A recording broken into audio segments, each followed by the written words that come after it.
Good evening. This is the annual or monthly meeting of the Norwalk Parking Authority.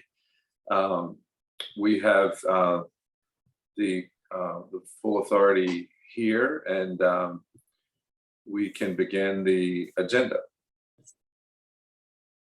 So, James, could you put the agenda up? Yeah, first item is public comment. Right, James? Yep, we have Yes, nobody. it is. We have nobody tonight, Eric. Okay. So if you want to give a minute, we could, or if we could move ahead, I've got 3 after. I think we can move. If somebody comes, we could always make a motion. There we go. Okay, perfect. So next would be related to the meeting minutes from the prior meeting, which was July. Is there any comments or questions or discussion points? Can we have a motion to approve? So moved. Thank you, Matt. Second. Thank you, Judd. All in favor? Aye. Aye. Thank you. Stothy, you want to jump in the financial and operating? Sure, would love to. Excuse me. Rocky's gonna bring that up. I think before you do this, I think we should give a little bit of news to the board. And effective this week, Rocky is here remotely, but Rocky is a dad. So Rocky, do you want to share the good news with the board? Congratulations. Awesome. Sure, Jim. Thank you so much. Yes, my wife and I had a baby girl last Wednesday, 11:57 p.m. She's 3 weeks ahead of her time. She's 5 pounds, 5.8 pounds, 18 inches, and her name is Ecclesia, and she's my life already. Oh, that's great. Congratulations. That's awesome. Thank you so much. You're gonna be a great dad. Thank you. I really appreciate it. Thank you. We see you're smitten already.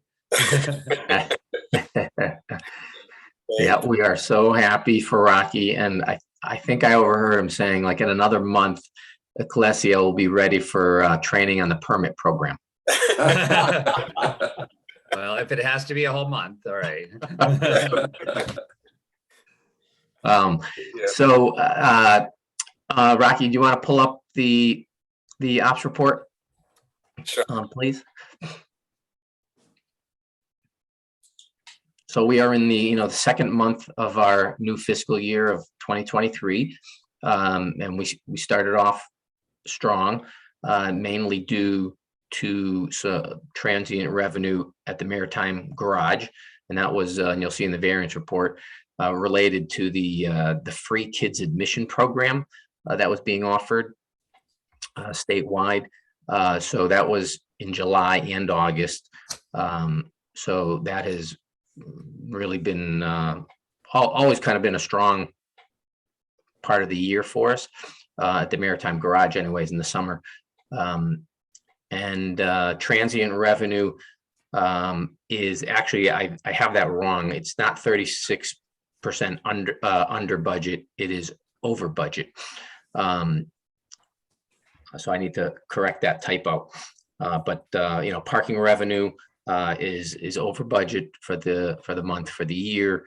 Expenses we've kept under control, and like I said, transient revenue is really driving a lot of the positive variance over the last year to date. The month and year to date comparisons, for the month it's down compared to last year, but not very much, and down compared to last year, compared to the same period last year, we're a little bit below. So we've kind of started coming out of COVID, but we're not necessarily above pre-COVID levels. So this might start to become kind of the new normal But I still think there's some, growth potential when it comes to the commuters at the rail station. So that's still, a little off.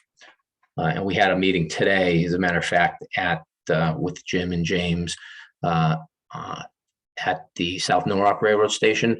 And in talking to one of the MTA guys, I thought he said, Jim, you can correct me if I'm wrong, I thought he said they were at 70%. Yes. And that's not necessarily translating directly into 70% of revenue, but I think he was referring to kind of the train schedules. So anyways, there's definitely some more activity, and that's good. If you want to move to the variance report, Rocky, and we know there was a request for the July variance report, so we sent that to James a little while ago, but we can either bring it up, or I can just speak to it if you want to. So for August, anyways, since we have that in front of us, monthly parking is is lower than projected, and that's mainly at the railroad facilities where we have maybe about 500 permit holders, where in the pre-COVID we had always pegged that at about 750, and and had a waiting list. Excuse me. Transient, I mentioned before that mainly at the Maritime Garage were much higher than projected. And violation revenue, we have more activity than projected, but we also had assumed in the budget that compliance would increase. So if you look at July's financial statement, violation revenue was pretty much right on budget, but the budget dropped in August because we had assumed compliance would increase, and it just hasn't. Because if it's not like we're writing more tickets in August, because those were down too. And on the operating expenses, we were under budget in security services and building repairs. The security services was because of camera system payment that was made in July. So the July variance report, you're going to see that that's over, and that's why August is under, because we had a quarterly payment made, and year to date's on budget. But when we budget that line item, it's usually straight lined as an allocated expense across the facilities.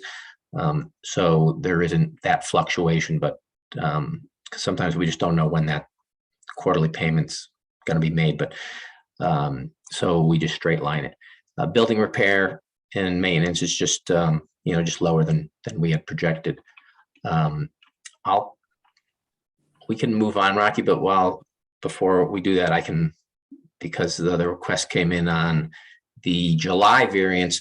What I will say to that is that on the revenue side, back in July, we were over budget and in monthly parking, because the 50 Washington Street building, they prepaid August in July.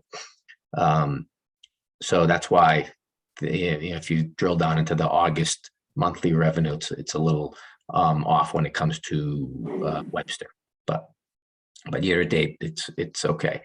And transient again in July was higher than projected, mainly due to the free children's admission program again, and that was at and obviously we benefit from that at the Maritime Garage. On the operating expenses in July, security services, I mentioned that the quarterly service contract was actually paid then, so it was over budget then, and the service contracts were significantly over budget because of some Calais invoices that Rocky was disputing and reviewing with Calais, and those were all paid at once. So that's why you would see that. And then there's a few items that didn't have any expense on them, but we had them budgeted, and that was the equipment expense, which we usually use for equipment replacement, and we had, made a conscious decision to kind of defer as much as that as we could until revenue started to recover more. So we're making do with what we have, and if and when that time comes where we think we really need to replace it, then we'll stretch that out as far as we can. And then there were a couple items, violation management and the parking program, that didn't have payments on them in July, and there was no reason for that other than it was unintentional, just delay, and it wasn't paid till the next month. So I think we're probably about 30 days behind on that. So unless there's questions on the variance report, moving on to the pre-COVID impact. August, on the revenue side is about 11% below pre-COVID system-wide. So that's a positive sign, trending in the right direction. And on the expense side, well, I must have flipped those. Usually the revenue one's on top. And on the expense side, you could see kind of where that looks compared to pre-COVID.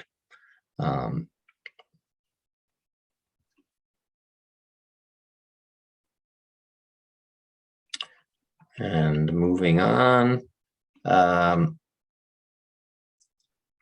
So I know this graph may look a little more like a spaghetti chart, but it's not.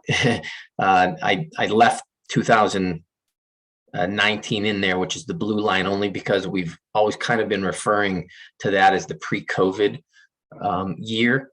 In some situations, we're actually not going back to August of 2018 in the 2020 budget. I sometimes make comparisons to July and August of 2019 on the calendar year. So anyways, the new fiscal year 23 data points you're going to see are that brownish color. So hopefully you could see that. And then eventually we'll just drop off fiscal year 19 so we can just see the last 3 years, unless everybody wants to keep it in there. If it's not too confusing, then we'll keep it in there. So the transient activity by facility, you can see where that's headed, and you can see obviously the fiscal year that was during COVID, that 2021, which was down. Total revenue, system-wide, you can see that as well. We're still, a little bit below where we were in 2022. And then we have the breakdown of bill coins and credit card.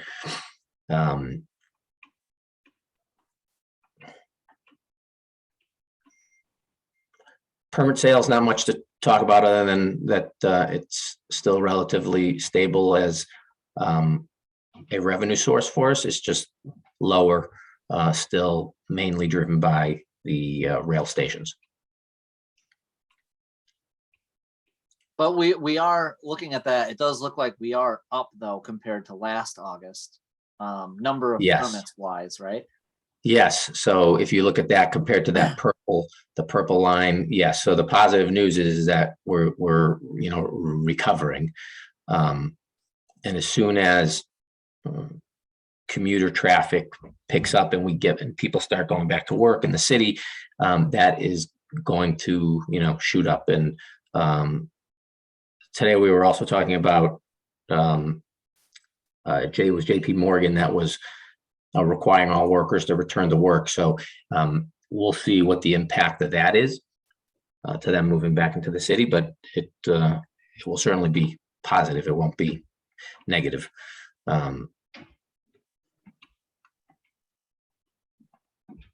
Then on street, and there's one thing, I'm sorry, Rocky, I forgot to mention.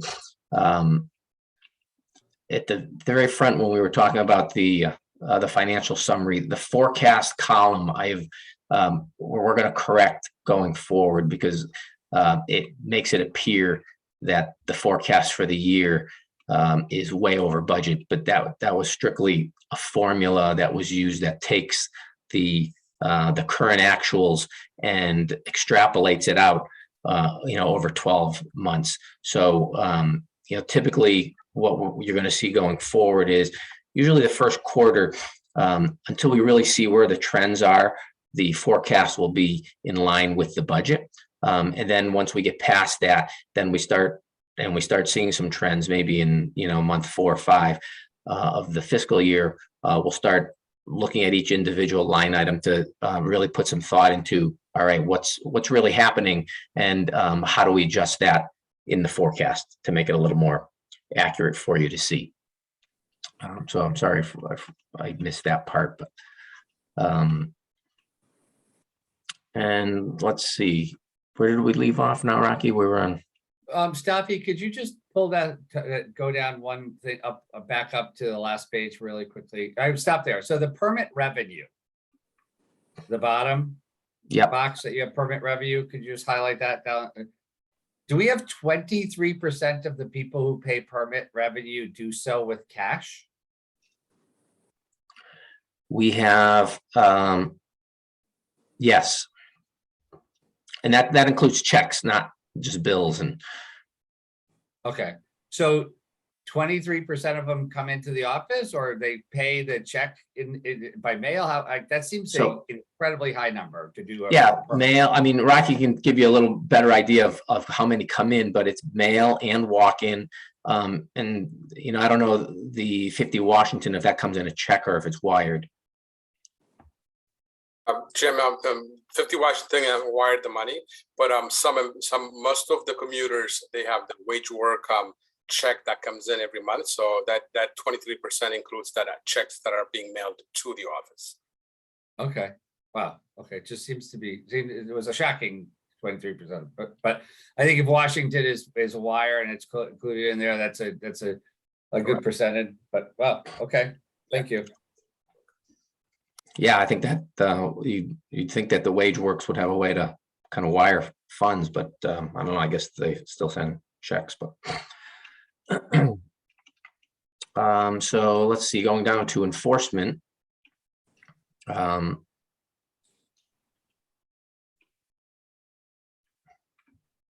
I realized there's another note I got to make. I didn't have the. Darn it, the fiscal year 23 on there, but I'll tell you where that sits right now. I mean, issuance was down. You just can't see it graphically. Ticket issuance was down from last month. Your revenue was down too, and citation revenue accounts for about 20% of our system revenue right now. But where you'd see that in terms of numbers, let me just give you the number. So July was 3,000. I'm sorry. Are those not mirrored in the charts below? No, I realize now that they're not in there, so I have to update that and resubmit this when it goes online. So in July, just for comparison's sake, there was 3,052 tickets issued, and in August it was 2,769, so 3,000 and 2,800. So you can see where that sits compared to last year. Sorry, I just want to clarify. Can you go a little bit further below, Rocky? Page 18. Keep going. Right in that, you have numerically there 2,101 in July and 2,177 in August, and you're saying that's not correct. So no, so these numbers do not include the police issued tickets. This is a specific report this is the Judd report. So these numbers don't exactly reflect the tickets we report system wide, because those tickets are issued by not just our PEOs, they're issued by the police department as well. Okay. How many tickets do the police actually give out? So it depends on the month, but these numbers, maybe Rocky can verify before we make all these other changes. But Rocky, do you want to speak to those? Judd, we average about 80 to 100 police tickets every month. And it depends sometimes, and we only know those numbers when the police actually come and hand the actual ticket that they issue. So some months it can be higher, some can be lower, but about 80 to 100 tickets. And also, Matt, to your question, these data that you see right here does not include the beach issuance tickets. So that's understood. But Stati, I swore you just said like 2,600 in August. Was that your count? That's what we report on all the tickets issued. So the police and the beach constitute 400 plus tickets? Correct. That's a lot of tickets in a 30-day window. Well, yeah, I mean, it depends on your perspective on it, but yeah, I mean, the beaches do issue a lot of tickets. Okay. Yeah, and we'll verify these numbers too. The 2101 and 2177.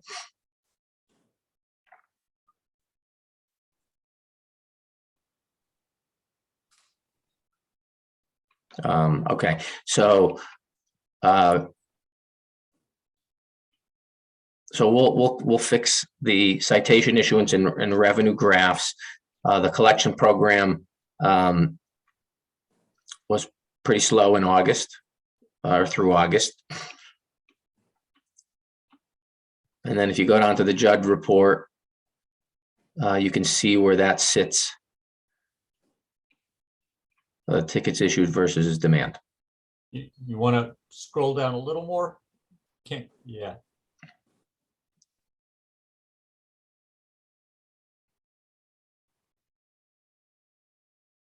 So it's come down a lot from last year, but it would still, you were what, 1.9 tickets per 100?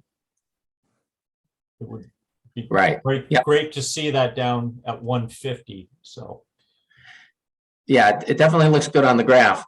If you follow the fiscal year 22, the purple line, you can see how that kind of drops in June of last year, and this is kind of continued along that trend. So again, I once Rocky verifies the 23 numbers, we'll update this and make sure that gets published. okay.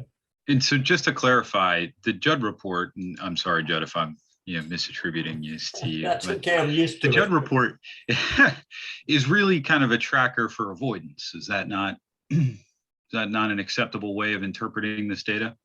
Say that again, Matt. A tracker for what? For determining and tracking avoidance, the difference between a demand and a ticket. So it's tracking what we as the parking authority are issuing, and really just the ratio of like how many tickets we're issuing based on demands of the system. So, and we call it the Judd report because he had asked this question at one meeting. I don't know how long ago it was when we started, to track this, to see, because people thought we were writing a lot of tickets and, hiding in the shadows, and there was a fluctuation in demand. So sometimes the issuance, was directly related to demand. And then, with COVID and basically the shutdown of enforcement, there was a lot of non-compliance, and we were coming out of that, and people, were slowly getting back to compliance. We were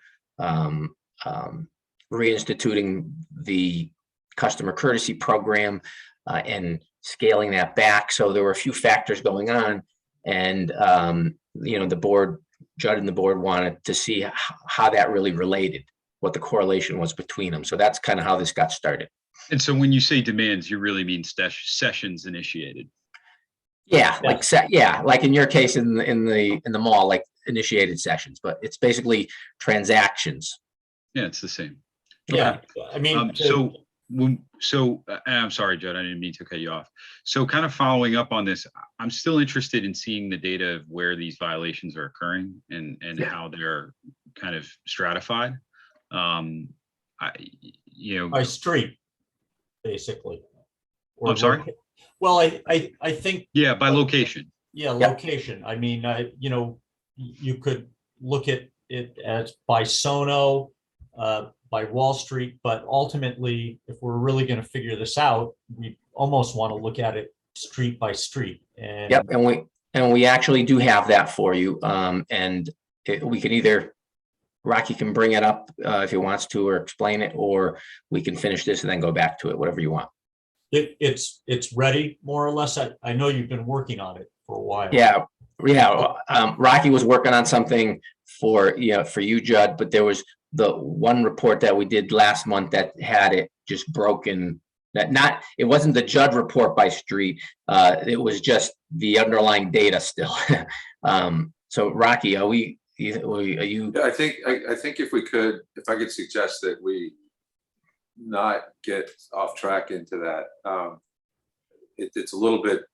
It's important information, and I think it's good to understand. But for me, it would be better for me if I understood what it is we're after when we start reviewing that kind of information. If I may, Mr. Chairman, if that's okay, I'm more than happy to explain the request. And that's when we see the difference between avoidance, which is intentionally not paying, or repetitious violations in a particular area, that says to me that there may be a communication issue, or there may be an adaptation issue that we as a board can create a solution for, or we can request the greater staff to look into in greater detail. We know that there's been a lot of work on the Wall Street area, but I think further understanding that may lead to greater compliance, because ultimately my concern is how much violation revenue is making up our monthly take. It seems to be, every time we look for the few months that I've been on the board, it's exceeded expectation by multiple double digits. And that just suggests to me that perhaps there's a communication issue somewhere. There's always going to be a certain amount of people who are actively avoiding, but it's concerning to see, when violations this particular month, according to the report that Stothy's provided, is 26% of our revenue. And the 20%. estimate, well, I think it's a little higher than that. And I think the estimate, your initial estimate, was 16%. So when we look at something like that, I think there's a problem there that could be teased out and potentially solved. Because ultimately, I think we'd all be happier to have violation revenue much lower. Yes, I completely agree. And I think that because one of the things I'm curious about is when we do have that sort of graphic data, if there's a huge volume concentrated, consistently in areas, then that, Matt, I think you're exactly right. It'll tell a story that we can't tell right now. I just think that when we do review that information, we need to be able to spend the time to really evaluate a desired outcome, and which is going to take a little bit more time than what we have tonight.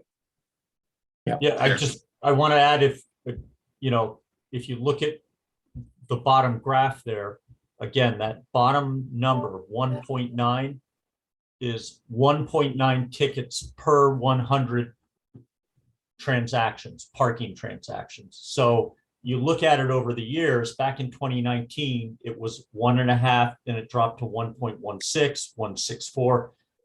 Last year, it shot up to 2.92. Now, when we first got that report and I saw that 2.92, I thought something was wrong. And James has made some changes in how the constables, is that the right term? you know, do their ticketing. And I think we're seeing this drop based on that change, I'm hoping. And there's some other things that we can look into when we have more granular information street by street. We can see where the problem streets are and then talk about what to do about it. So Right, and then I think that. and I gets us- think the number to look at really is not, I mean, the revenue is important, but really at the end of the day, it's the number of tickets and the image that that sends out to the public. So, you know, we're getting down to, in my mind, to a reasonable level. I would love to see our ticketing ratio, instead of at 1.9, down to like 1.16, where it was in 2020. Well, that's when we stopped ticketing altogether. But I think, you know, a great goal for us is to be down around 1.5 tickets per 100 transactions. Yeah, and I think once we see the sort of the graphic representation of where all this is occurring, to Matt's point, we could probably pick out some, or identify some steps to address it in those highly concentrated areas. Yeah, and just to make sure we understand what Matt was asking for. So I think it was at the last board meeting, we had put together where the tickets were coming from, but it was more general in the Sono area and the Wall Street area. So I know Rocky's put something, you know, has been putting the data together so we could show it by street as well and location. So we can, once we start, you know, putting this together and you can see that more graphically, then we can kind of drill down into it.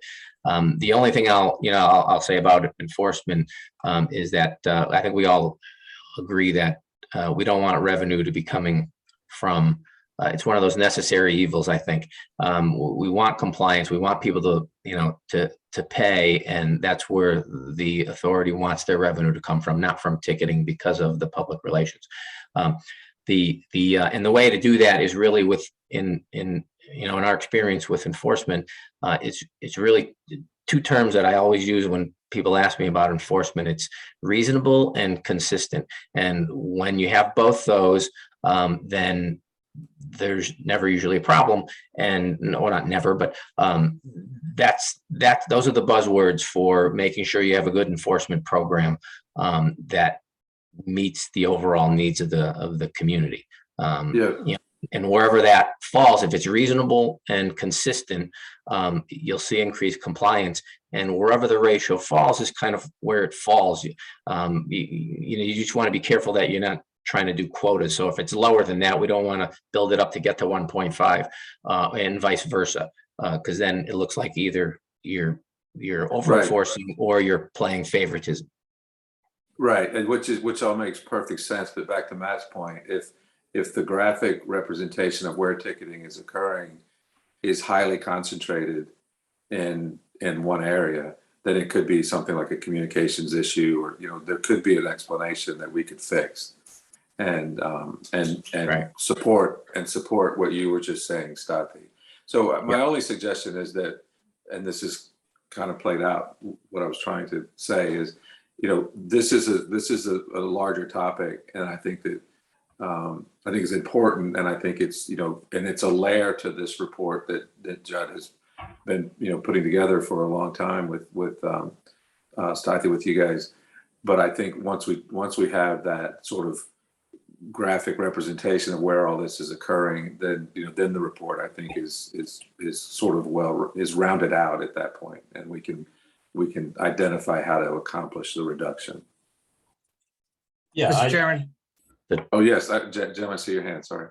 Oh, Sorry. I just wanted to, without taking too much time, I just wanted to in some instances remind the board where the staff has been spending some of the efforts, and Matt, certainly a concern of us. We do see a higher number of tickets issued for Sono, but Sono, we're also seeing a different trend we have a tremendous amount of Uber and Lyft folks who are just double parking and not paying the meters, and we're hearing that from enforcement. I was just writing in, well, not necessarily enforcement, but appeals, where I was just writing in, right?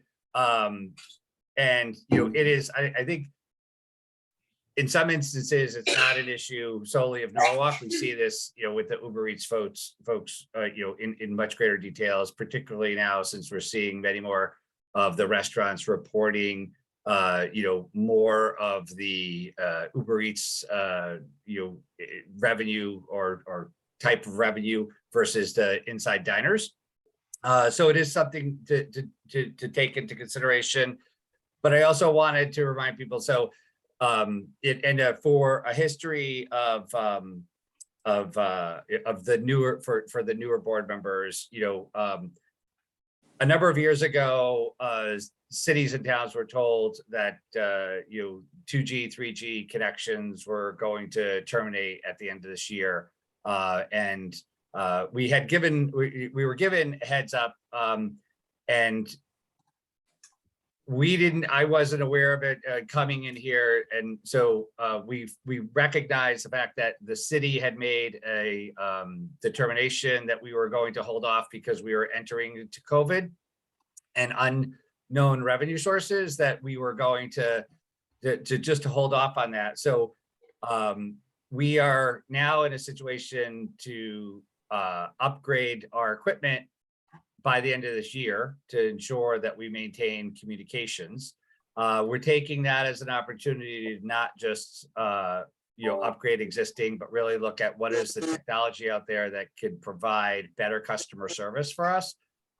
For example, a way to highlight a pay station so they're more visible to the users. And we've identified a company that has a halo around the top, right? We're also looking, a number of months ago, we talked to you as we started to approach this, and looking at, the 15-minute spaces, while their intent is to be a customer service solution for us, in reality, they're not, right? Because we get inundated with people who call in to say, somebody's been parking in front of my 15-minute space for 30 minutes, right? And then when we time them, which is the only other way to do it, then we get criticized for timing on the 15-minute spaces. We get people who park in 15-minute spaces who didn't read the sign, who actually paid for parking, but they didn't pay for the 15-minute spaces. So it's a plethora of issues that are resolved, that are created with this. And also, we put a 15-minute space for a coffee shop so that they could have a coffee, get a coffee in the morning, but there's not a transient use of that space, 15-minute space in the evening. So it's not available for the diners who are there for a longer term, maybe in the evening. Or it's for a business that after they close, it's still a 15-minute space, right?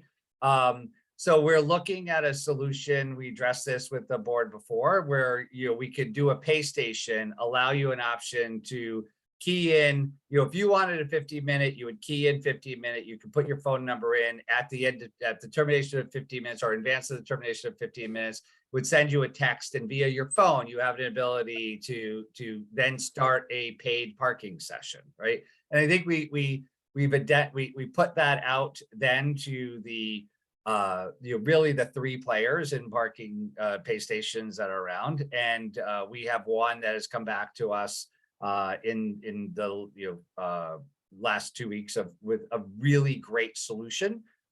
So we'll look at finalizing that, and we'll probably be in a position to really tell you more about that but next month. But I can tell you, we're just negotiating the last bit of the price right now.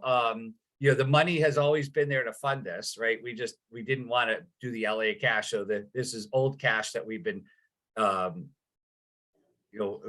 securing to do this. But we do have we've identified a parking pay station that could do exactly what we asked them to do, and they made a program. So you go in, you can either start a parking session right from the get-go, or you could do a 15-minute session, and in 10 minutes it will send you a text, and you'll have the ability to add or start a paid parking session by your phone, right?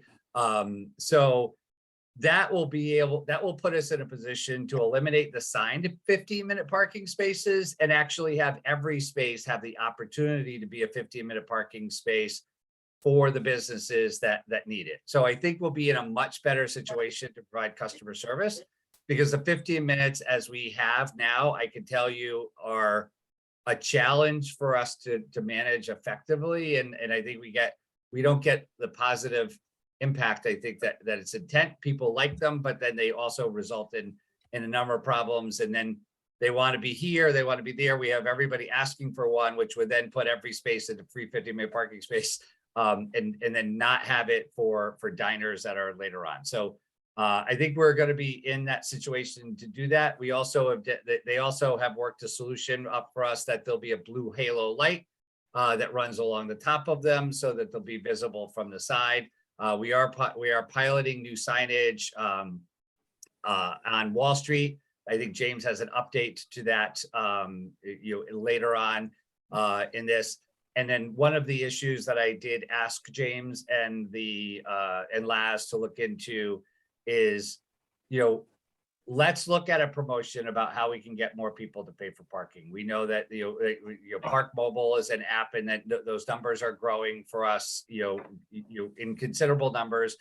It's the only way that we actually know who the parker is. So maybe we're looking, what I propose to them is we procure gift certificates from a variety of restaurants. And when we do a promotion for a month, then we just say, those people who park using Park Mobile or sign up in Park Mobile for the month of X will go into a lottery to win one of these. And it's just another way that we remind people that there's a couple of things that we're trying to do here. We can use it with that to get in touch with them from that perspective. It has a better influx of cash for us, more easily. It's a direct deposit versus us dealing with coin. But it also sets a tone of like, it is a paid parking environment, right? And it allows us to start to promote that.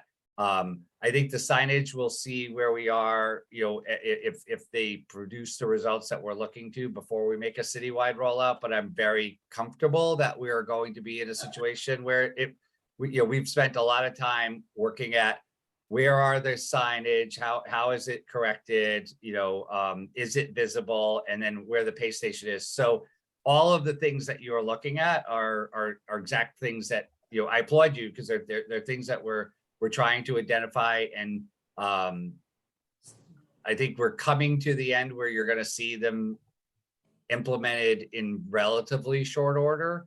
And until then, I think we need to, we still need to look at it in much stronger detail. And those streets by streets, are, the types of tickets that are issued on those streets. We're looking at it at that granular level to try to come out of it.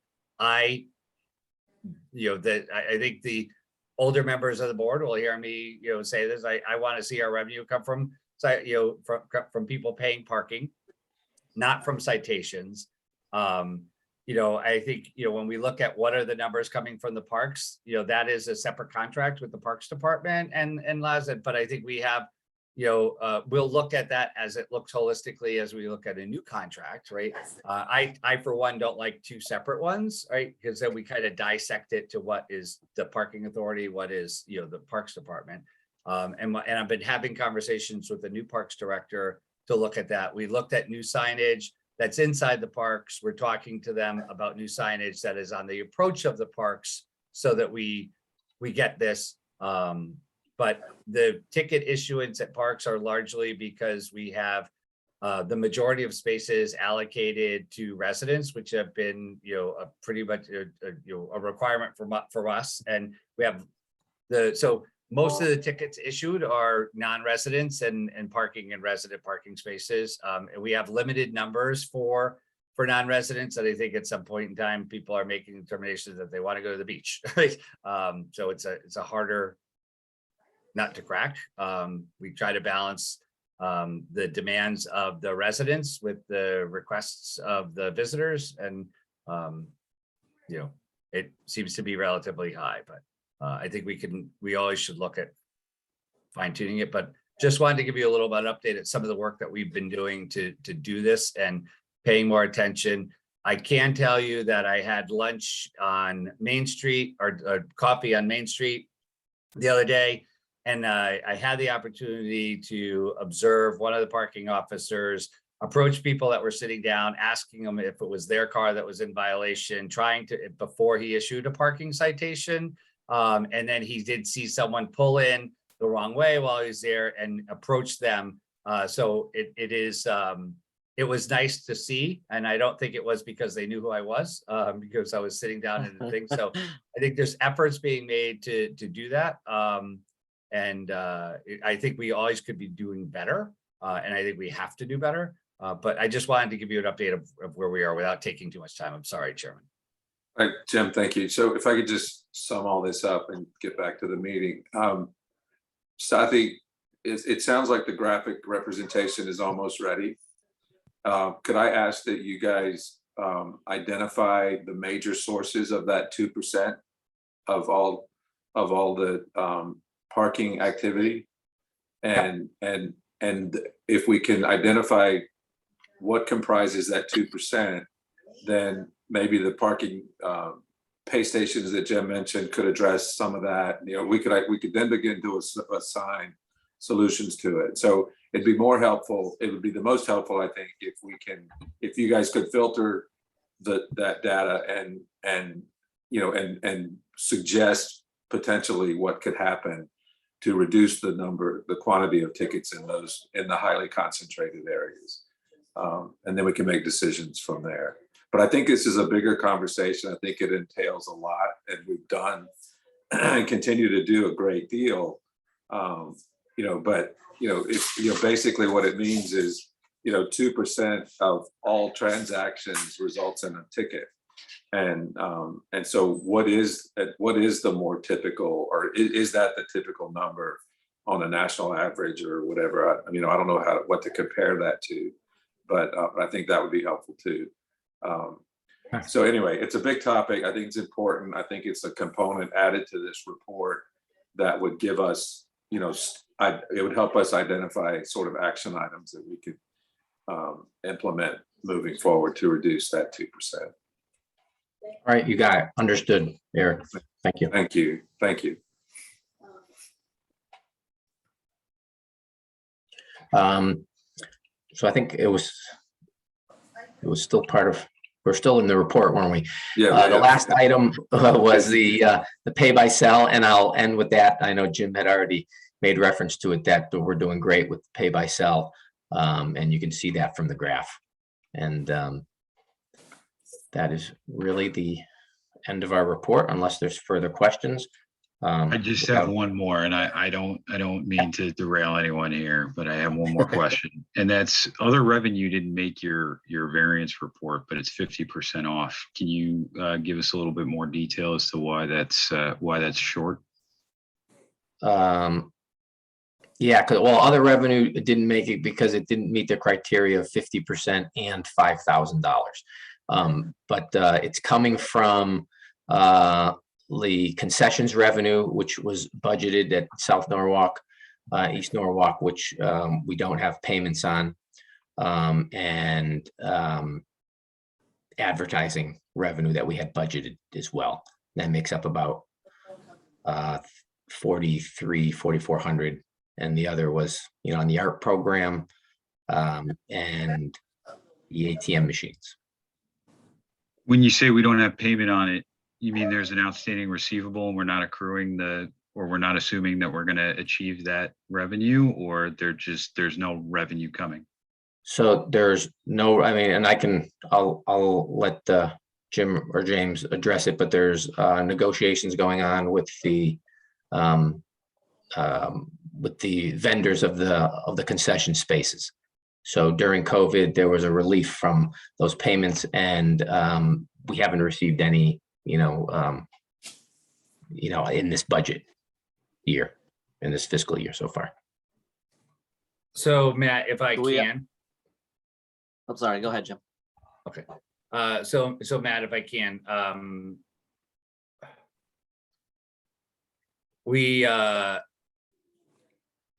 I think we had some challenges with our leased properties.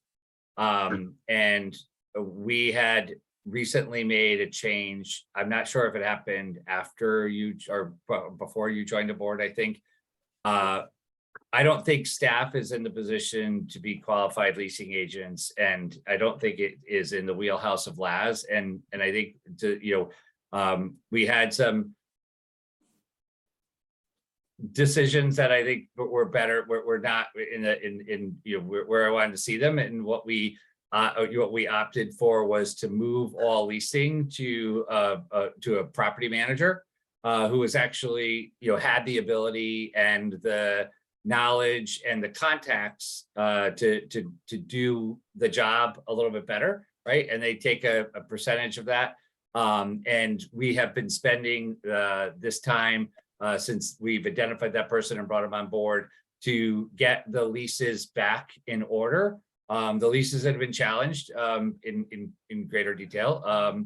And we have, I think we have our commitment to you is that we were going to move this to commit to the board. We're going to move it into a property manager, and that we would make sure that each of those then came to the board for the board to vote on it, right? And I think we're going to do that to one of you today. So we're trying to at this point hit each of the leases, going to get them corrected, because what was happening with the reduction of rent or non-requirement rent was in violation of the existing lease agreement. So we want to get the lease agreements up to date and put forth each to you. I think we did that last month with one of them. That's working its way through legal at this point. So that one will be done. We have another one to put in front of you guys today, but we are very much wanting to figure this out. But so your point is should noted that we are missing that, and it is a step to try to correct that. And so one of the leases that we will talk about today and hopefully vote on. So I won't dive into that one. But the changes to the lease that you guys agreed upon in July, when I was not at the meeting, Jim stepped in for me because I was at the IPMI parking conference, was for Lobster Craft. As Jim stated a minute ago, that is, we did receive that back from legal at the end of last week. So we're working through finalizing the details on that. We should be able to get it signed, and the plan for Lobster Craft is to hopefully be, we should be collecting rent starting next month. And then depending how the vote goes here and how long the turnaround time is for the lease with our legal team here with the city, that'll kind of determine the turnaround time before we can start collecting rent on that property. But I will keep you guys appraised of that as we move forward. Thank you both.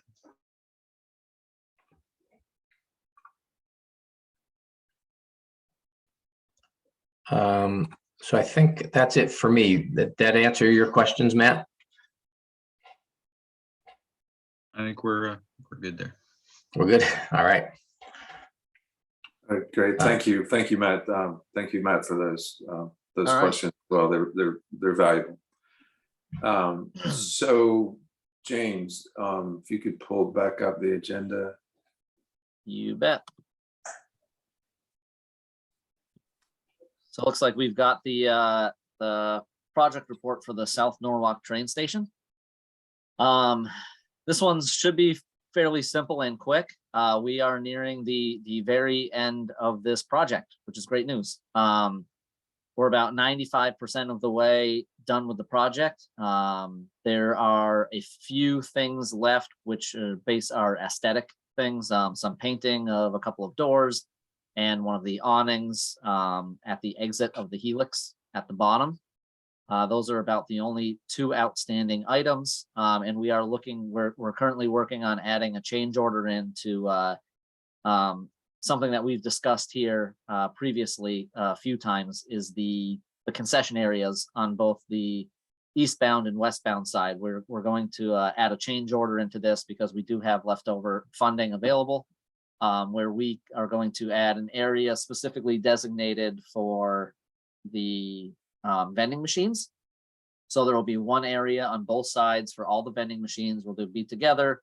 to make it easier, convenient, and more clear. And that will also allow us to bring payment options inside the station house as well. So you can purchase your tickets from Metro North on the inside now instead of out in the weather on the out by the tracks. And then also you can pay for your parking there as well. So there'll be kind of a payment section.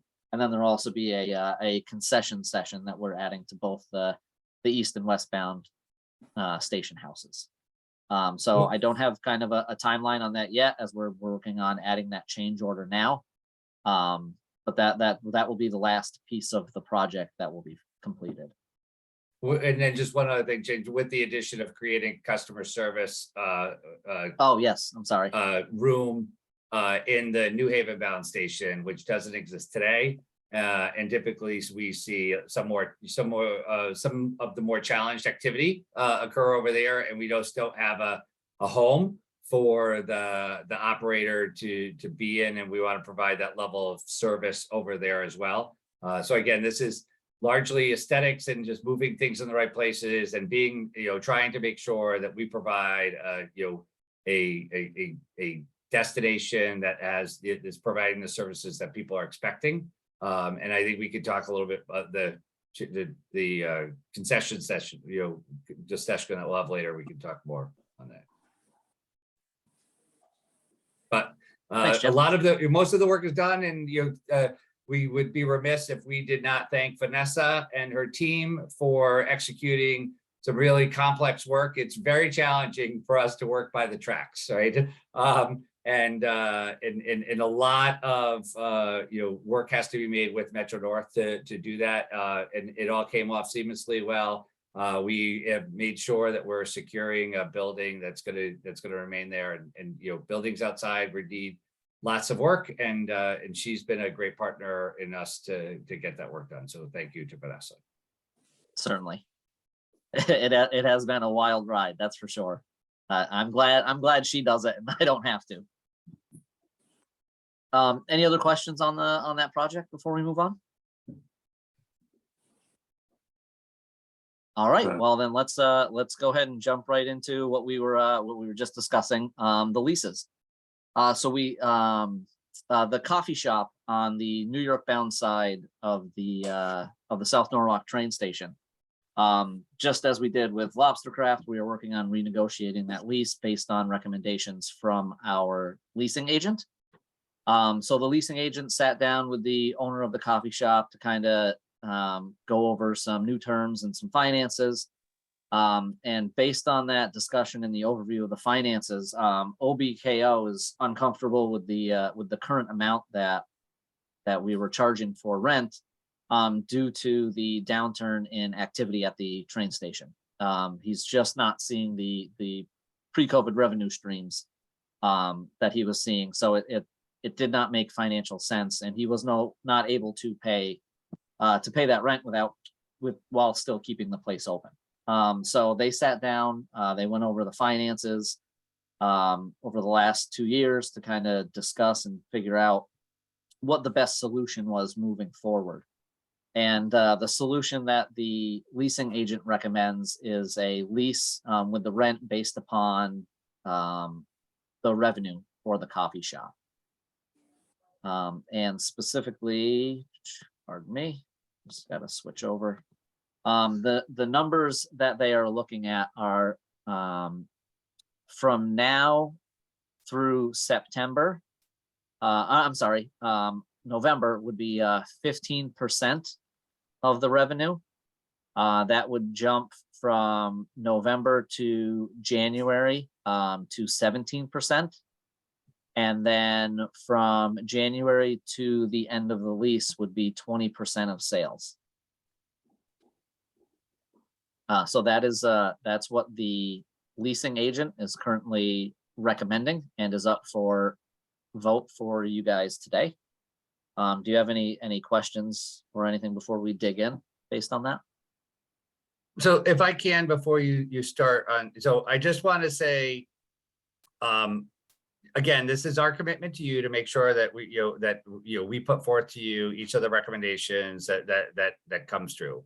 I have some concerns at a contract such as this, that it doesn't allow, like, I agree that it is challenging. It's in challenging environment, right? But from a financial management perspective, I think that it is difficult I would think it difficult for the authority to look at a lease that doesn't have some base payment. Most of them have a base payment and percentage of rent.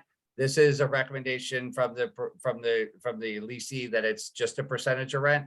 When it's a percentage of rent, we also don't have control that you're going to be open from X hours to Y hours, right? I think it's very difficult to manage a budget when you can't put a specific item down. Like I can't have guaranteed rent of $500 a month plus, right? It is in its entirety up to a percentage. I don't believe this is in the best interest of the parking authority board, but we wanted to make sure that you participated in the lease negotiation process.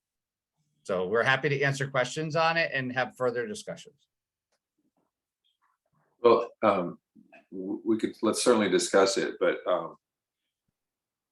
on a very high level, this doesn't feel like a road that I would like to go down. And it seems cleaner. It could potentially be cleaner if we did something that's a little more concise, like, okay, the next 3 months of rent, we won't charge anything for the next 3 months of rent, but then after that, it goes back to normal. Because our responsibility is not to, and I don't mean to be harsh about it, but our responsibility is not to, help somebody figure out their business model and how they can make their business work. I realize it's tied heavily to Metro North utilization and those sorts of things. So that's it's a more unique situation than just a storefront on a street. But it feels like we're engaging in a long-term situation that could be nothing more than deferring or delaying an outcome that's going to happen anyway, which would be for them to come back again and say, the whole thing's too much for me, I got to walk away. So we're not in the landlord business, so it's hard to not think of this as a landlord, but more so it's a component of an asset that we control or manage. So it's a little bit of a unique situation, but it just feels like we're going down a road that if there's a way to rip the Band-Aid off of something sooner, then that would be preferable in my opinion. Yeah, I think that's a perfectly legitimate concern. That they haven't been at this point paying rent. So I'm not sure another 3 months really matters at that point. I think it's at this point we just kind of have to figure out what we want to do. James, let me just jump in before we get too deep into this. This Sure. is, we're having our monthly regular parking meeting.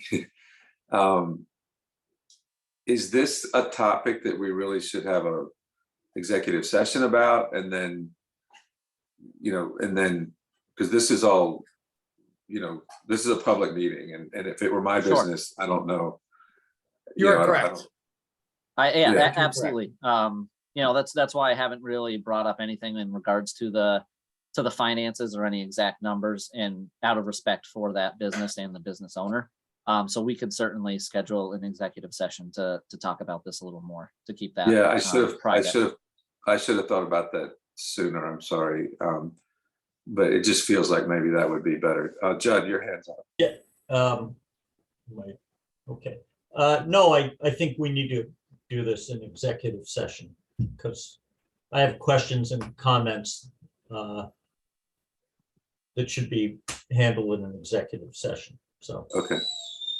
I'll Absolutely. make a motion to table this to an executive session, or this and other leases requiring our review. Yep. Okay, second. Yeah, all in favor? All right, great. So let's do that, James. The dog and, is too, and the dog. and the dog. So James, let's do that, and then, you know, get our arms around this in an executive session. Absolutely. That sounds perfect. I'll start, I'll work on getting that scheduled with you all tomorrow, so we can figure something out. Thank you. We Appreciate it, would thanks. do both the coffee shop and lobster craft. Yeah, so if there are any questions, we can absolutely talk about lobster craft in the executive session as well. Not a problem. Let's do that. Okay, great. So after that was Oddly enough, the next one is another lease it's the Norwalk Transit District. The final extension of the lease that we have, they would like to execute for use of the bathrooms at the Yankee Doodle garage for the bus drivers. That will take us through the end of this fiscal year, and will raise the amount from $418 a month to $420. So we're going to be swimming in cash when we're done with this one.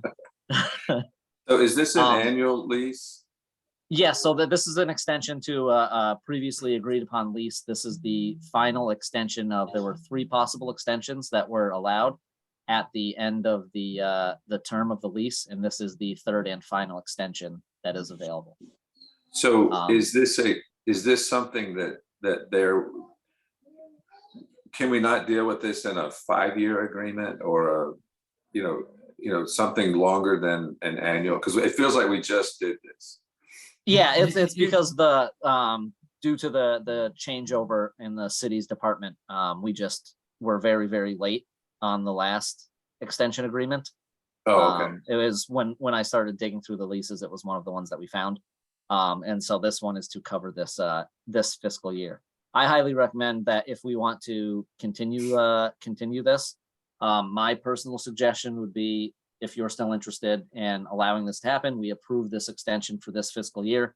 And then as we approach the end of the fiscal year, which would be the end of the lease, then we can discuss some new terms, assuming that they're still willing to and eager to use the bathrooms at the Yankee Doodle garage. Then we can talk about something more long-term. But I think we should probably finish out this contract. Yeah, Okay. Chairman, the original agreement was a 3-year contract with 2 1-year extensions. So they finished the first 3-year. They executed the 1 year last year that we brought up to date. This is the final year of the initial contract. And then that we typically follow the standard city agreement for leases and city assets to follow the city guidelines, which is typically a 3-year agreement with offering 1-year extensions, so you didn't have to go through a whole entire contract renewal at that time. So they're just looking to execute their final option on that lease. Okay, so we really don't have to act on this. We're just living out an agreement that's existing. Well, it's you have to act because we have to execute another 1-year agreement. So they have to sign, because they signed agreement. They had an agreement, a 3-year agreement, right, with 2 1-year extensions. So they have an ability to get out at each of those points, right? They don't have to renew. We don't have to renew. So we renew. The 3-year expired. We had 1 year that we went through last time. That 1 year is now expiring. So we're actually at the date. We're correct in our time frame. So next year will be next year we're going to have to negotiate another agreement, which will most likely be in the same 3-1-1. James, you said the number is 420? I believe, yes. I'm going to pull that up. Give me 1 second. 420 per month. Per month. And I'm just curious, I assume the drivers are probably the people who are using the bathroom more than anyone else. Is this based on the cleaning costs that we're providing, or? I honestly, I do not know how that number was derived. It was well before my time, and it's just something I didn't dig into, quite honestly. Do we, Well, Judd, it is just the drivers. It is because it is at the Yankee Doodle garage, because that is where, you know, we opted to put the hub, right? And I think from a city's perspective, we very much support public transportation. yeah, no, And I'm all recognizing for a it. driver needs to go to the bathroom, right? So I'm all it is, for it. yeah. Just, it's largely just to cover the cleaning costs. Yes. okay. And who, is Laz do the cleaning through your, or there's a? Yes. Yeah, Laz manages that facility, and they keep the bathrooms in tip-top shape. Okay, okay. Good. And there, it actually, this final, I did verify, my apologies, this final increase is, there is no monetary increase. It will be a continuation of the 418 through this fiscal year. So Okay. there's really no change at all. All right. And yeah, Jim, I'm all for public transit. And just as a side note, I read today, because in the state of Connecticut, the bus system is free right now. And ridership is up above pre-COVID, which I was very happy to hear. Maybe. Okay. All right, so then can we have a motion to approve? I'll make a motion to approve the lease with the Norwalk Transit District for the use of the bathrooms. Second. Great, thank you. All in favor? Aye. All right, awesome. Great, thank you. All right. I appreciate it. Thank you, everybody. Next, we're moving into old business. So we have the Yankee Doodle garage facade enhancement update. So as you're all aware, we ran our survey, which ran for 3 weeks, and it ended Wednesday night of last week. And we had over 1,100 people vote and use their voice to decide which facade enhancement they would like for the Yankee Doodle garage. And the winner was option 1, which was one of the blues, and I'll share an image here with you guys. You have the auto drum roll. I'm not that good.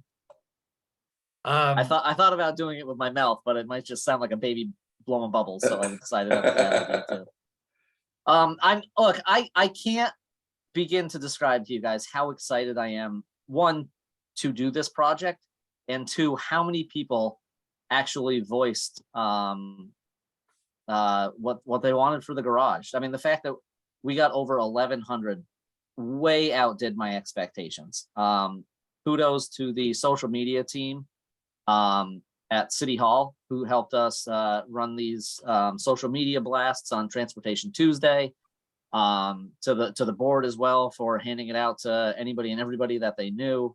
And then, we did a couple of email blasts from some of the stakeholder information that we had from some of the other community outreaches that we've done. So I think we nailed on an extremely exciting design.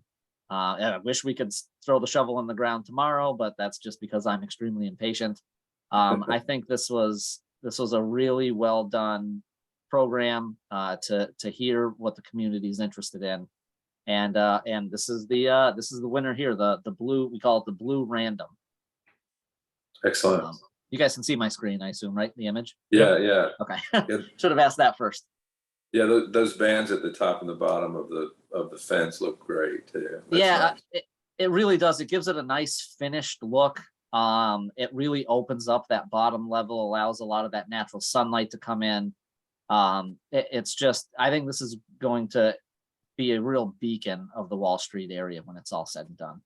That's great. So we'll start the process again, but kudos to you guys. Like I do have to say, I know we put a lot of work into it.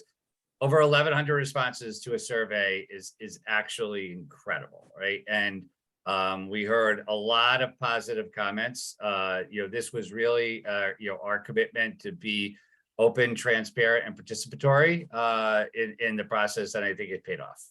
So this is a really great job. And so much needed. We all know the garage is in a little, harsh shape, right? And, so we put forth a fiscally responsible solution that I think we could make. We looked at what's, affordable for us to look at. And I think we got there. So we'll begin the next process of how we do this, but you have a very excited community. And we will be having the next Wall Street meeting in the beginning of November. We will let you know. This will be part of that process as well. We'd hope that you could participate. Excellent. Thank you. The great Thank outcome. you. Really good outcome. I agree. So we'll continually update the board as the timeline moves forward with the contract, with the developer or designer. Okay. Sorry. Great. Awesome. The next thing that I want to update you guys on is the 3-month trial in the Wall Street area, going to the 3-hour max stay only across the board. We were on schedule to make the start date October 1, but unfortunately we did run into a hiccup. I found out on the way home that the park mobile signs were delivered on Tuesday. And I looked everywhere, I couldn't find them. And it turns out they were sent and delivered to the Park Mobile headquarters in Atlanta. So we will not be getting those signs in time to go live on October 1st, unfortunately. But I would expect that we are up and running easily within the next 2 weeks and able to start that 3-month trial. So we're currently earthquake. We're working on putting up the new signposts in the locations. We walked through the entire Wall Street district, marked down where all the signage is today, where all the spaces are. Are they 15-minute spaces? Are they regular spaces? Are they loading zones? Are they handicapped? Are they 30-minute spaces? So we actually now have all of that data mapped in GIS. And we also have that all mapped out on a spreadsheet, which provides us a wonderful database to dive into moving forward. So that portion will actually be pulling in for the entire city as we build that database. But when it comes to the Wall Street 3-hour changeover, the signposts should be completely finished and installed tomorrow for where the new signage is going to go.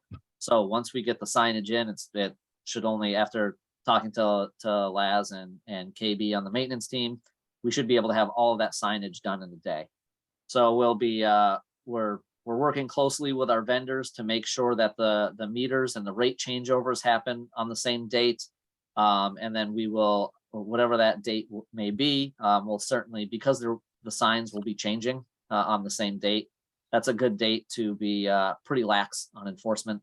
Because on that block right now, it might be 2-hour, 3-hour, but in an hour when we come rolling through, it's going to roll over to 3 hours. So we'll have to make some concessions when it comes to enforcement to make sure that we're treating everybody fairly and comfortably during on that 24-hour period of that changeover. But we're lining everything up. The vendors were ready to go on October 1st with us to change the rates or change the hours of operation. My apologies. On the equipment, but we have delayed that with them until we have a more firm date. I did not give them a firm date because I'd like to have the signs in hand and have everything in hand before I get my hopes up on a date. So we don't have an official date for you, but I will certainly let you guys know when we decide on the official date. And then at that point, that will start the 3-month of the monitoring of the new system to see how that affects enforcement, how that affects revenue, meet with some of the business owners during that period to see if they're seeing a change, hearing any complaints, hearing the feedback from the end users as well. And then we'll see how that goes from there and can kind of make some decisions as we roll through that process. Pam's got her hand up. Yeah, James, is there a standard height that you guys follow for the signs? Because I've been going down to Wall Street and parking, and I have to do this because the sign is too high. You're absolutely right, Pam. So part of what we're doing is every signpost is going to be uniform. If it's a sign that has to do with parking, It's going to be the same distance from the curb as close as we can get it, depending on the call before you dig. There may be small variations in there.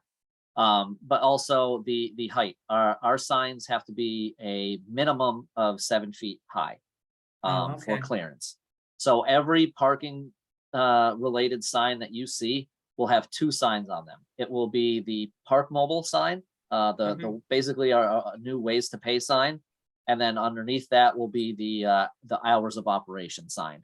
So every sign will be standard. It will be a standard height, no matter where you go. It'll be standard distance from the curb.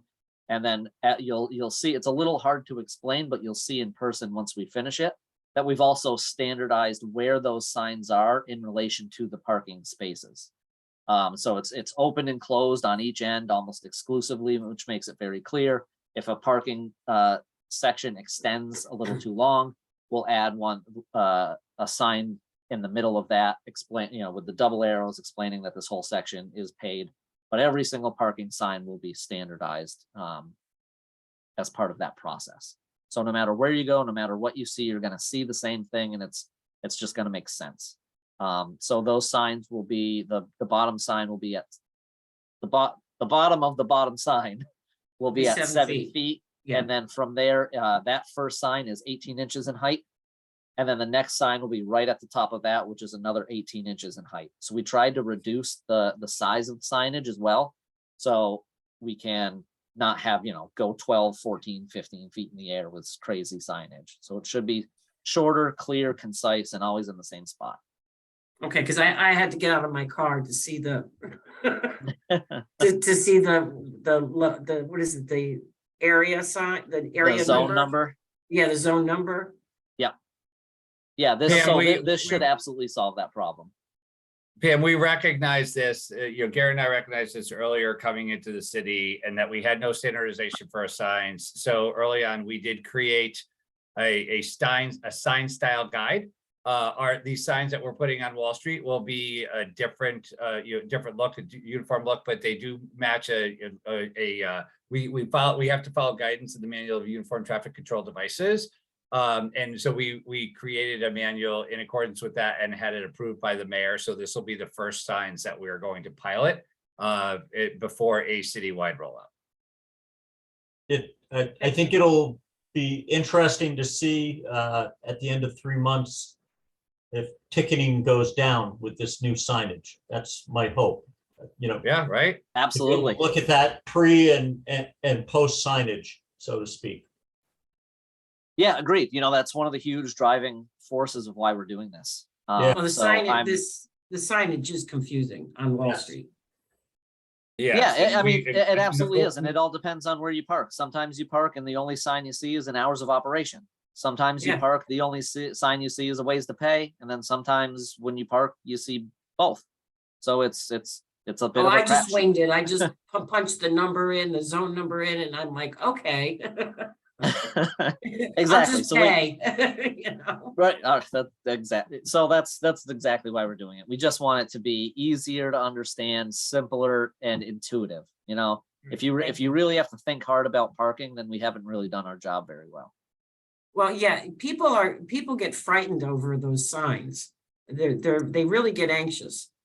Yeah, I mean, it's And true. that's why they there's a don't lot pay. there's a lot of verbiage on there. It's a fairly large sign, so we wanted to really simplify the process and make it clear and concise and short. So you just glance at the sign and you automatically know what you need to do. And that's also part of the 3-month trial. We worked on designing this sign for months. So we really worked on fine tuning it. We think we've got it in a great spot, but you never know, right? That's why we do this 3-month trial. We might get a month and a half into it and realize that sign design didn't really work. And hear the feedback. Here's why. Maybe, the zone needs to be more prominent or whatever the feedback is. But this gives us that opportunity to really adjust on the fly and change as we move forward. So it'll be a learning experience for everybody, but I think it'll start us in the right direction. Yeah, I think you'll be pleased Pam, very shortly. And when do you think these are going to go up now? I don't want to give a date. I have to get these signs. Once we have the signs, there's nothing left to do except pick a date when we do the changeover. So I would comfortably say within 2 weeks. Great. Any other questions from anybody? Sounds All right. great. Thanks, James. No problem. The next one I'm going to jump into is the new bike parking area that we're working on in the South Norwalk garage. So Rocky and KB and his team have been hard at work grinding down some of the old paint that's on the ground for the what was previously used as a handicap space. So we have relocated that handicap space right next to it, one down. So we still have the exact same amount of spaces. And the painting has begun. So we're painting the ground, we're painting the walls, we're gonna put a nice big bike Norwalk logo on the wall. And we're also going to be doing a vinyl wrap on the post in the corner with our theme for bike parking. So it really looks like a nice, beautiful beacon on where to park. There's going to be enough racks in there for 20 bicycles, along with a bike repair station with a bike pump for the tires. So it's going to be kind of a full service bike area that's right there, right in front of you as soon as you come into the garage. It's gonna, I can't wait for this. It's gonna look absolutely beautiful. I do have an in action Yeah, that would image. be great for them to see, James. Yeah. I think James, he brought up, this is going to be in a highly visible location next to where our guards are, right? So they'll be safe, they'll be secure.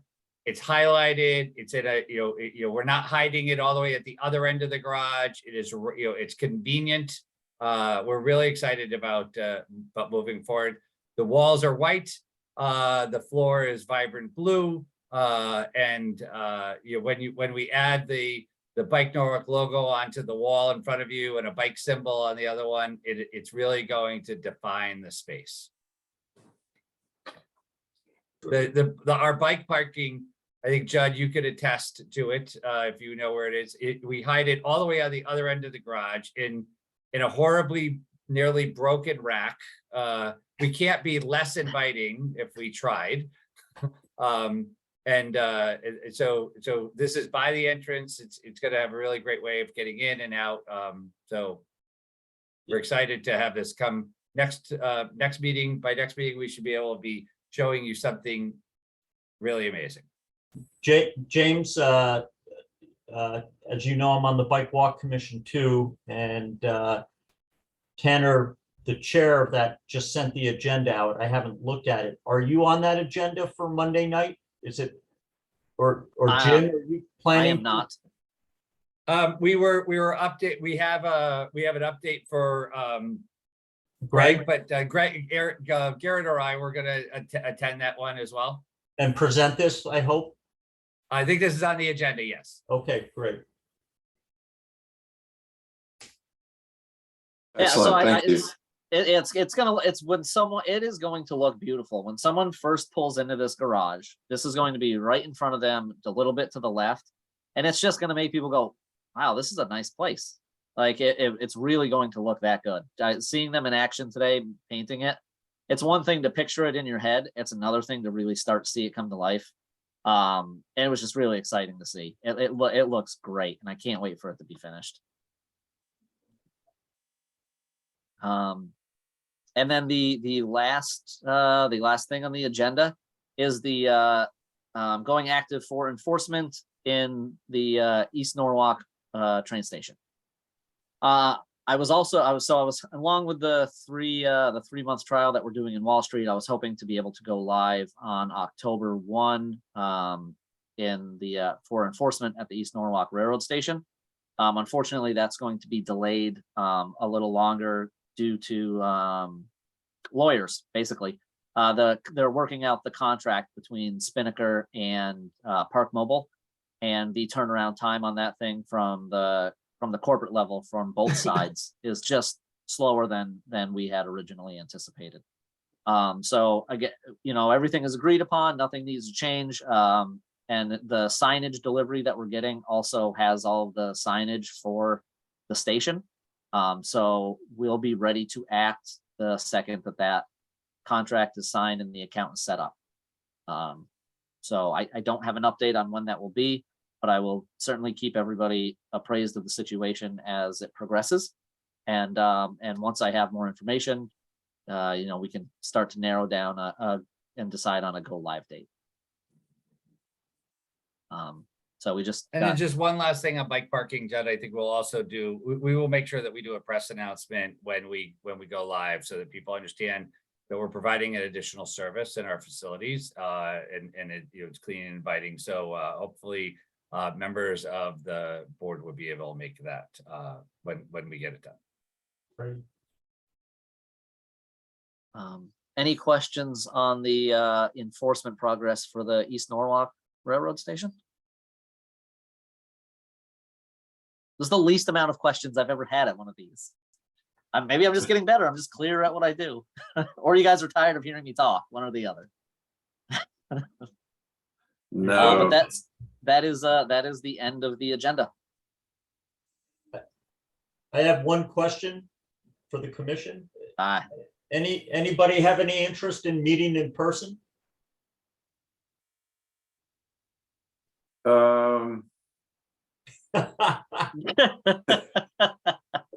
We have that beautiful, Matthew and Pam, you've probably never seen the conference room we have at the Yankee Doodle garage. Beautiful, comfortable. There's another one down at the Maritime garage, and in years past, we would meet and afterwards, go out for a drink or two. Made the meeting a little more fun, so. I have no objections. Can we still do Zoom? Because would we have the capabilities to do a partial Zoom for the public? I can't. So we're working that's- on that from a city perspective. We don't have the technology all there yet to do that. I think, which is why that IT has to be able to finish that. I think so we have asked for that to be in the office facilities for that capability, and what we got from IT is that first priority is getting the city conference rooms made with that ability, and then once that is, then they'll extend outside of the city hall. So right now we don't have the capability to do to run it two-way. There's the answer.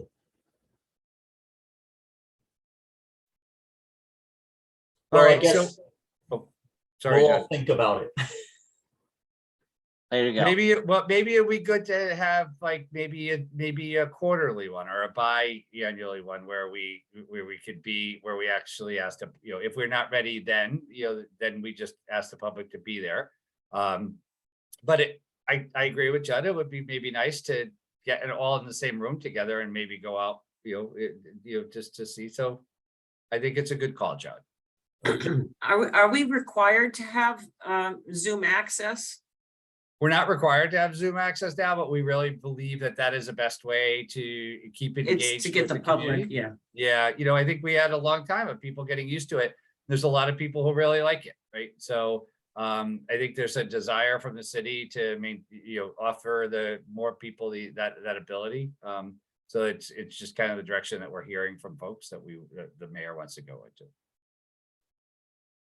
Good. So if there's no other questions, I'd like to bring something up on new business.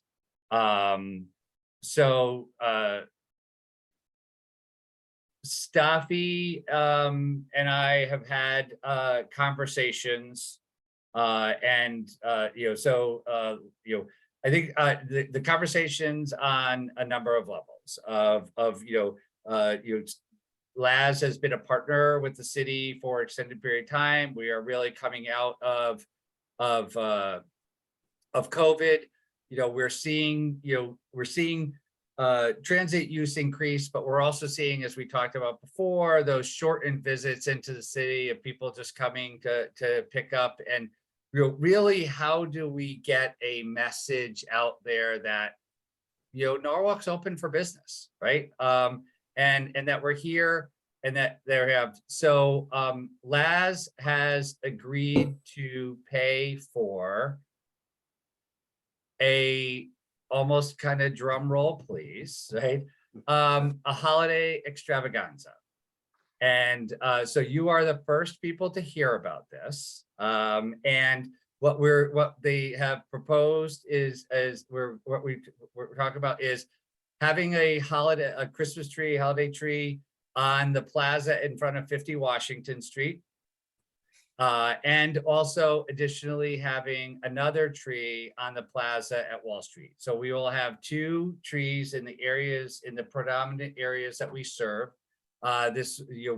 Years ago, apparently we had a tree on Washington. We hadn't had it in a while. The tree is in City Hall. I think it does little for it's great to have a tree for City Hall, but I think when people want to experience a tree, they want to go out to dinner, I think it creates an environment. So we are planning, so we've engaged with a consultant that's helping us navigate through this. We will have 2 tree lightings. So mark it on your calendars. The first Washington will be Sunday from 3 to 7 on November 20th. And Wall Street would be on Tuesday, the 29th from 4 to 8. And each will promise to hopefully excite you and put you in the mood, right? So we'll have a tree lighting. We'll just tack that onto the other 3 tree lightings that I have to go to. Go. So now you So have now I'm up to 5. now there you have 5. But these are good. So Can you send out an email and for the dates and the times? We will certainly send out an email. Without going into too much of the details, we really promise. So let's see what we're going to promise. We're going to promise a tree lighting. We're going to promise a very creative and special way that Santa Claus arrives.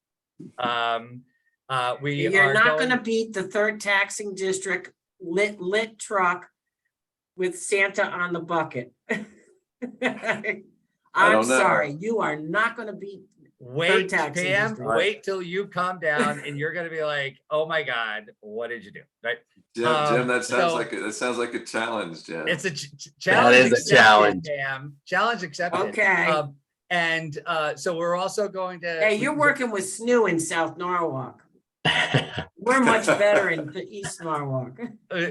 Well, we're also going to close down Washington between MLK and Maine, and we're going to have free horse-drawn carriage rides. Oh, nice. Up in a circular path around the street. We're going to have a petting zoo where the kids could meet the reindeer. We're going to have a merry-go-round. There's going to be a place for kids to have your picture taken with Santa. We'll have a school choir. It'll promise to be a pretty cool event on Wall Street. We're going to try to have it a little bit. We're going to attack. So it's going to be very family friendly for Sono, and then for Wall Street, maybe a little more adult while still attaching to the kids. So we're looking at a laser light show before the tree lighting. We're looking at maybe a rock climbing wall, and we're also looking at closing down River Street and having a little train that'll run in a circular path that kids can go on a train. So. And more of an adult choir with caroling going on at that one. And there will also be a menorah on the plaza that will automatically light for each of the days of Hanukkah. So I think, kudos to Laz for stepping up to do this. We're putting out something that's, I think, pretty special for both of the districts that the parking authority serves in larger numbers, and I think this is really going to be drivers that gets people into the community, coming to see us, hopefully shopping at our stores and the mall, and eating in our restaurants. So more on it, but we're working up the details. I'm meeting with the person again tomorrow. But you will be hearing more of it come, but this is we wanted to make sure that we announce it to you at the very earliest stage. So we So better discount the parking for them. Jim, if I can for a second, I was a little worried. You were saying so much that Pam's gonna go back now and try to one up you. I gotta coordinate our tree lighting. So, We yeah, have a so band. I can't take really any credit. That Jim is brilliant when it comes to this. And for, all the years that I've worked with him, I can tell you he doesn't do anything half-assed. So this is gonna be like tip top. Do you have a It's band great. or DJ? Don't say anything. We have a live band. And Santa. I think we're getting Aerosmith. Is that what I heard? Oh, okay. We have. Only half of cookies them are and- alive, but That's Isn't fair. our band a elf band? we're gonna have the Elves, children. right? The This is children very- are the this is- future, Pam. We have Marvin School come and sing and a live band, okay? Okay. And we're putting in a new tree this year. Cause ours is too wimpy. this is like This a is- poker match now. Yeah, right, exactly. It's very exciting. Thank you to Laz, This for, is, with this, the community loves these tree lightings, so. Yeah. I And they're mean, real- and there's they're real families great. that go from one to another. Right? Yeah, They- we're they very are, happy to and- be a part of it, but make no mistake, Jim is the brains behind this, so. well, certainly, as we move forward, we'll have just a couple more meetings between now and then, the regular parking meetings, our authority meetings. So if, if we need to talk to like Pam mentioned, what do we do about parking? So, rope us in as you need to Yep. figure out We some will- of those logistics. We'll give you the updates and at meetings before and reach out to you and individuals. But I think this is really gonna an attempt to really put us in a positive light and see the great things it is and really give back to the community in which we serve and do something for Norwalk in particular, the business districts, and hopefully this could be something that gets wings and continues on. But to have a city that has multiple tree lightings all throughout it, that's really fantastic, right? And these are the things that we want to do that help make things uniquely Norwalk. Yeah, this is great. Thank you. All righty. All right, awesome. So if there's no further business or discussion, we could adjourn. You need a I'll motion. make- Judd, Make a thank motion you. to adjourn. I'll Thank you, second Judd. it. Thank you, Pam. All in favor? Aye. All right, thanks, everybody. right, thank you. Appreciate it. All right, have a Have good a night, good night. everybody. Bye. Have a good Take care. night. Good night. Good Bye-bye. night.